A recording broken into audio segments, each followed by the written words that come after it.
Dans la prochaine vente de prestige d'Europe Auction le 17 novembre à Drouot, 10 chefs-d'œuvre vous sont présentés par notre expert Camille Burgy.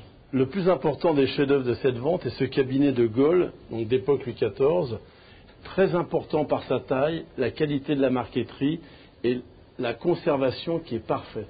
C'est la première fois que je vois une paire de miroirs d'époque Louis XIV, partie et contrepartie, tout à fait unique.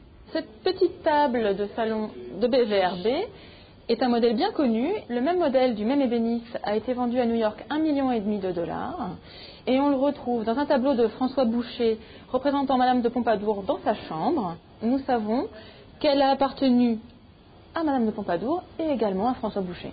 Ce mobilier de salon est composé de 2 canapés, 4 fauteuils et 6 chaises. Il est mentionné dans les inventaires de 1810 pour le théâtre des Tuileries, donc une provenance prestigieuse. On sait également que le roi Charles X a fait cadeau de ce mobilier de salon à sa belle-fille, la duchesse de Berry. Actuellement, ce salon est classé au monument historique. C'est un secrétaire de la fin du XVIIIe siècle d'un ébéniste qui s'appelait Molitor, qui a su associer des techniques d'ébénisterie française classique avec des panneaux de laque du Japon qui sont le dernier chic de l'époque.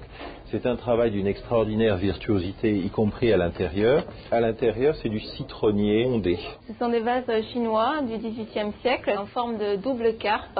C'est une porcelaine émaillée dit clair de lune et c'est un symbole pour un bonheur conjugal, c'est-à-dire donc un mariage heureux et la fertilité en même temps. Ce type de vase était monté de bronze doré par les marchands merciers pour les vendre à de grands commanditaires, notamment Madame de Pompadour. Le poisson, en chinois, se dit yu.